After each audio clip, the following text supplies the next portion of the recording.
Yo, what's good, YouTube? It's your boy Jared Bless coming at you guys with another video, man. Appreciate all the support you guys been giving on those videos I dropped, but we're gonna get straight into today's video, man. So before I do that, make sure you guys drop a like on this video, hit the subscribe button, and make sure you guys hit the notification bell. So whenever I upload another MMA video, you guys can be notified, man. Also, guys, be sure to follow me on Twitter at RealJRanks, man. But let's get straight into today's video. So obviously we got UFC 280 happening tomorrow, happening in a couple of hours or so, whatever you want to call it, whenever you guys end up seeing this video. And this video, I wanted to do this, guys, like after the weigh-ins, after everything, the final picks that I've, come to decision, that I've broke down in my head and watched breakdowns or whatever the case may be. Let's jump right into it. So the first fight of the night is going to be Kale Rosa versus Lena Landsberg.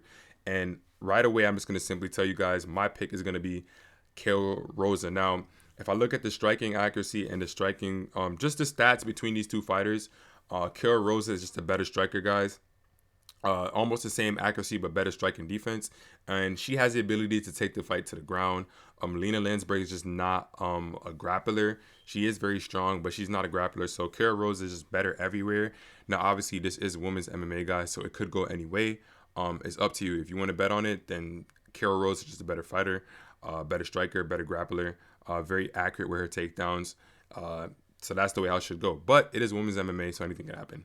Going on to the next fight, we got Muhammad Mokaev versus Malcolm Gordon. And this fight is just very, very easy to simply tell. Muhammad Mokaev is a minus 1150 favorite for a reason. I'm glad I got him at minus 650, or it was minus 650 or minus 625 on the bets. So, hey, I got the value for him. And these type of odds are like Nate Diaz versus Hamzat Chimaev odds, so that should tell you a lot. But the problem with it is that Malcolm Gordon has a 0 takedown defense, and out of his 5 losses, he's been knocked out 4 times. So this fight is just not going to go his way. Muhammad Mokaev is just too good. He averages 11 takedowns and is barely hit on the feet. So yeah, this fight is going to go really, really bad for Malcolm Gordon. We got Muhammad Mokaev winning that fight.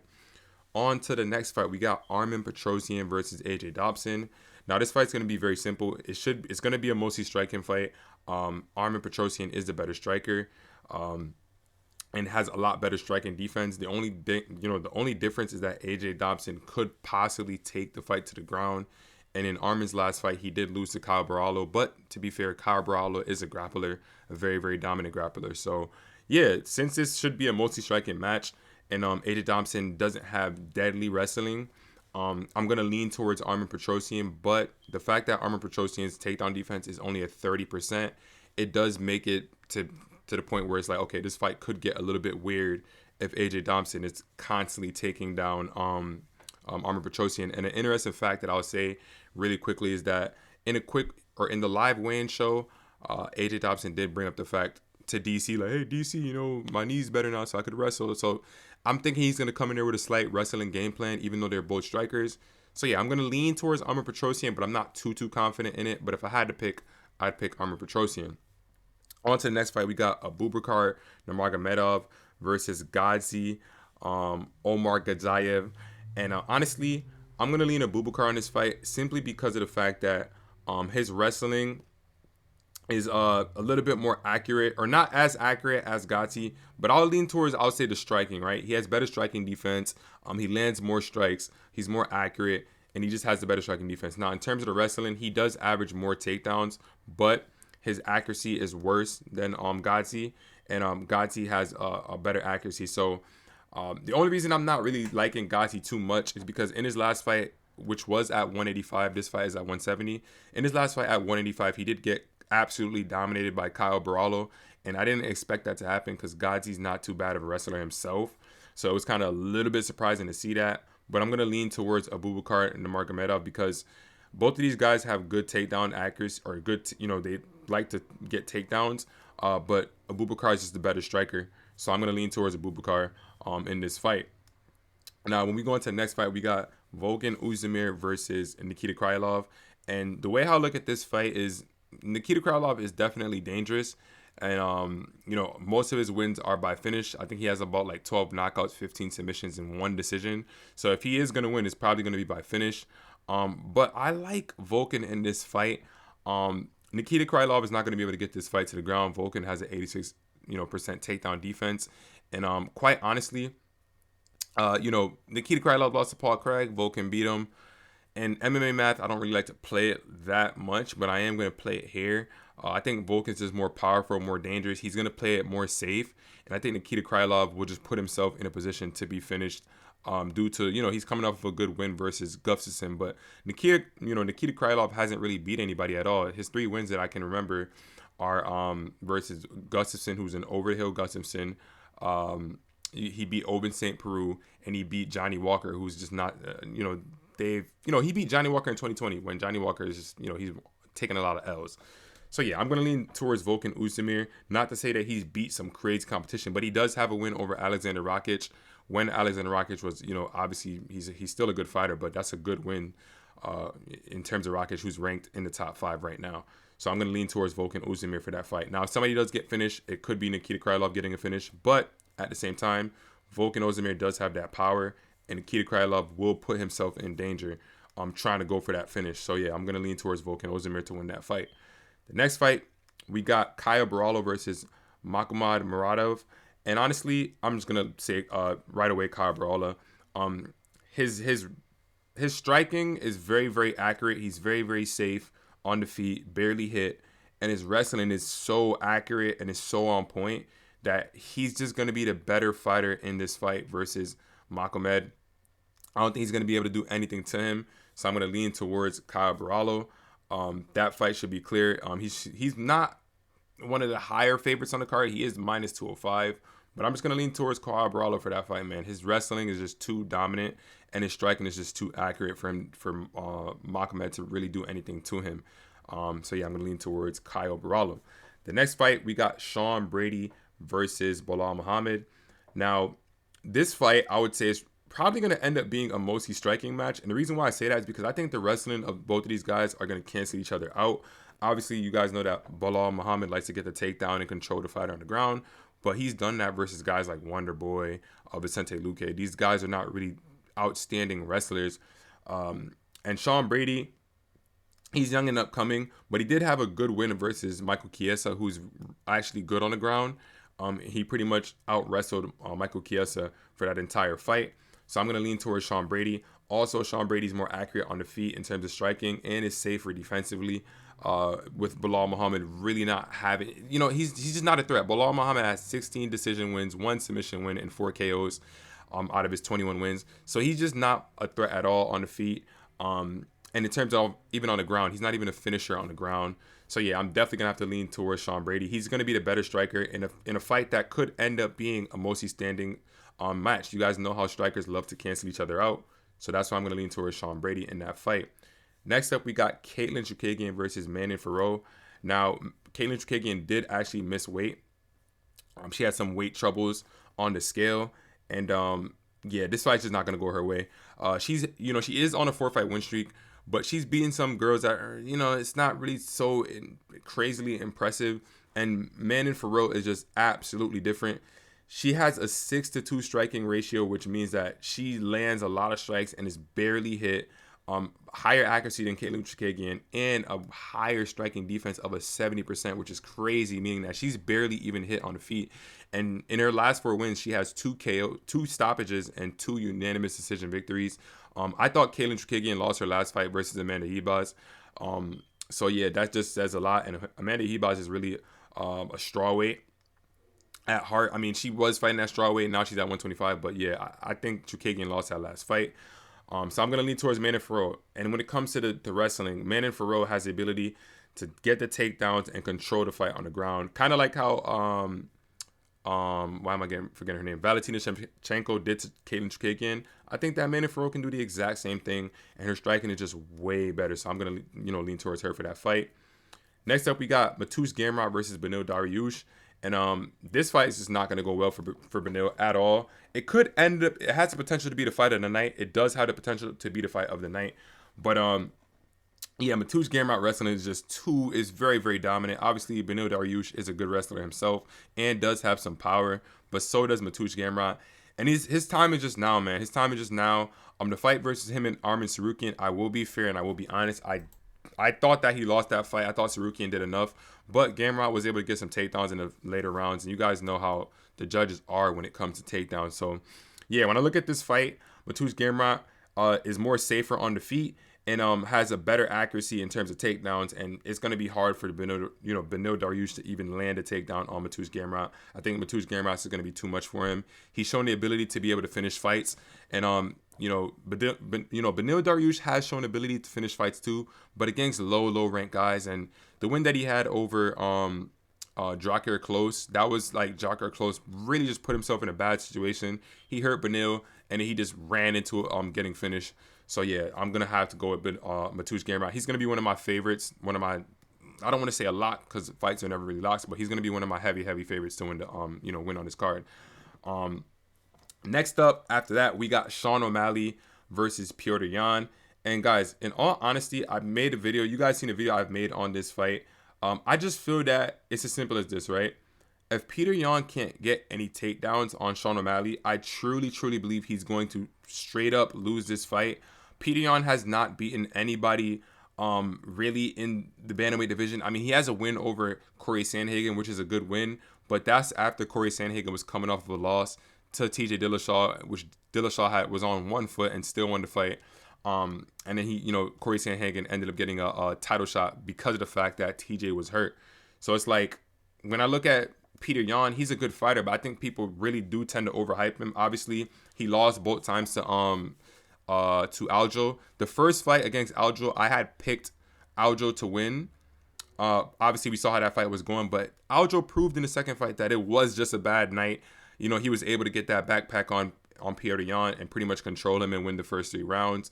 So when I look at this fight, I put it like this, right? Petr Yan does have the ability to, outstrike Sean O'Malley, obviously. He was able to do that to Corey Sandhagen, who, obviously, Corey Sandhagen is a very dynamic striker himself. But the thing with Sean O'Malley is he's good at fighting off the back foot. Obviously, high accuracy, high striking defense.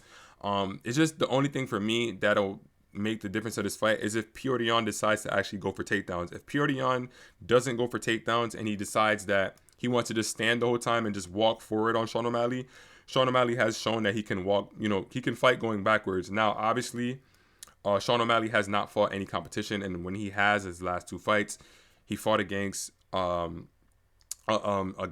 Vera, which he was finished, and he fought against Pedro Munoz, who, obviously we saw how that fight ended. But in all honesty, guys, he was not going to lose versus Pedro. Anybody with common sense knows that. It's just that he didn't end up getting the win. So yeah, if Petr Yan doesn't decide to actually go for the takedowns, I truly believe he does lose this fight. My pick's going to be Sean O'Malley, guys. That's going to be my pick. I just don't think that Petr Yan is going to actually really try to implement the takedowns. And I think that Sean O'Malley will be able, he will show some good takedown defense. I think he'll be able to show some decent takedown defense. So that's just my honest thought. Sean O'Malley can also go to the body. If he chooses to go to the body, at that point, it'll open up because you guys know Petr Yan has that high guard. Also, guys, Petr Yan is a very slow starter. It's a 3-round fight. He's a slow starter. So if he's going to end up starting slow. I think Sean O'Malley's going to win the first round.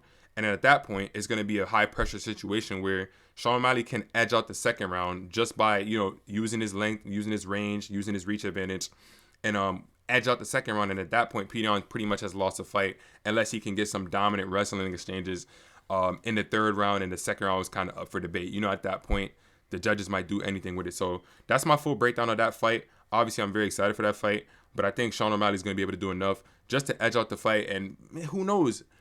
If someone does get a finish, it should be Petr Yan. But at the same time, I think that Sean O'Malley could snipe Petr, maybe land something to the body, and then really end up finishing him upstairs, like opening up the up top. But hey, that's just my honest breakdown of the fight. But on to the next, guys. On to the next, we have TJ Dillashaw versus Aljamain Sterling. And guys, when I made that video, you guys saw the video I made. I made a video on all the 3 main fights. The last 3 fights on this card, I made a video on them. I'm telling you guys this right now. This is a horrible matchup for Aljamain Sterling. I'm not even joking around. You guys heard me give an honest breakdown. I have nothing against Aljo. I picked him to win the first fight versus Petr Yan. Obviously, I fell for the trap the second fight because I figured that, hey, if that's how it's going to go, I guess Aljo just has...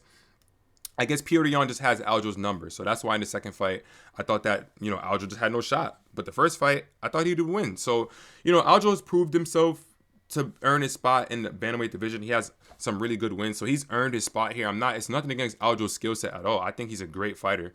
Obviously, some people don't like the fact that he backpacks. It doesn't matter. He's a great fighter, in my opinion. But this is just a bad matchup for him. TJ Dillashaw has a 86% takedown defense, and he doesn't get taken down by anybody. The last person to take him down was Dominic Cruz, and he barely did anything with the takedowns. Even when TJ fought Renan Barão and all these great fighters, John Lineker, Rafael Sansa, none of those guys could take him down. Aljo's not going to be able to do it. His takedown accuracy is already terrible in itself. It's at a 21%, so he's not even great at getting the fight to the ground. He's pretty much just reaching the entire time. So he could duck into a knee, a head kick, something crazy could come from TJ towards Aljo trying to wrestle. TJ himself is a great wrestler, D1 wrestler, and on the feet, like, it's not even up for a debate.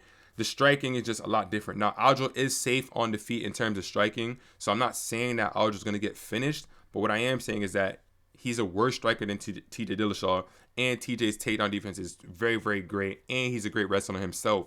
So the fight's just not going to go well for Aljo. I'm telling you guys this right now. I'm sure of that. I got some money on TJ. That's what I think is going to happen. I think TJ's going to win that fight. If y'all disagree with me, let me know. A lot of people are just hating on TJ because obviously the EPO situation, which he admitted to, he did his suspension. He came back and he beat Corey Sandhagen on one leg. So if you guys are going to still be that stupid and doubt him, then go on ahead. If it's randoms doing it, go on ahead. But if you're betting and you're betting money and you're going to be an idiot and pick Aljo just because you don't like TJ, you're an idiot, like straight up. But that's my simple breakdown on that fight. It doesn't get any more complicated than that. TJ Dillashaw, he's a finisher. He's a two-time bantamweight champion. He's a legend. He's the greatest bantamweight of all time, in my opinion. That's just the way how it goes when we're talking about skill sets and who he's beat. And also, they tested his older fight test to see if anything was fishy there. They all came back good. So they can say what they want to say, but his last loss at bantamweight was in 2016 to who? Dominic Cruz, who others consider to be the greatest bantamweight of all time. So if y'all want to be dumb and, I'm just going to pick Aljo just because I don't like TJ, break the fight down smart, and then you get what you get from it. So that's going to be the co-main event. And obviously the main event of the night, we got Charles Oliveira versus Islam Makhachev. Now, guys, this is pretty simple. Actually, it's not pretty simple. I'm going to go with Charles Oliveira. And the reason being is because, guys, Islam Makhachev just hasn't fought anybody. He hasn't beaten anybody. He hasn't gotten any resistance to this title shot. And no, it's not like Khabib, because Khabib did beat good fighters. Khabib beat RDA. Khabib beat a Dangerous Barbosa at the time. Khabib had some good, pretty decent wins against some decent contenders at the time. But Islam, he beat Bobby Green, who's not ranked. He beat Dan Hooker on short notice, who's on a decline. He beat Thiago Moises. He beat Drew Dober. Like, he's beating guys. Like, Thiago Moises was a decent win, I'm not gonna lie, but he ended up getting finished. Like, he's beating guys that are just not proven to be in the top 5, top 10 of the lightweight division. And he beat, when he beat Dan Hooker's just a shell of himself. So when I look at that, in terms of the level of competition, it's different. And then obviously we know Charles Oliveira, he beat Kevin Lee, or he's finished everybody except Tony Ferguson. And Tony Ferguson really should have been finished, but he's just one of the toughest guys in the UFC. Like, the fact that he was able to just deal with that armbar, most guys would have tapped out. Obviously he finished Poirier, he finished Chandler, he finished Gaethje. He's finishing all these guys, as to where obviously Islam is finishing those, other guys too, but the level of competition is different. Now, in terms of both of their skill sets, obviously Islam can, get some takedowns and hold Charles down, but it's just the fact that Charles is the way better striker on the feet. Islam is very safe on the feet in terms of striking, but Charles is going to just meet him in the middle due to the fact that he's not scared to be taken down. I think some people are forgetting that. Some people are thinking that Charles might actually be a little bit more reserved. No, he's going to come forward looking for a finish. He says he's looking for a first-round finish, which, I mean, if you watch his past couple fights, I don't think he's lying about that. He's going to walk forward, try to land the shots. Islam has been knocked out before, so even though he wants to say that Charles is a quitter, I mean, Islam has been finished himself before by some random guy. So it's like, you got finished before. That's what, the loss you have on your record. Both guys have been finished.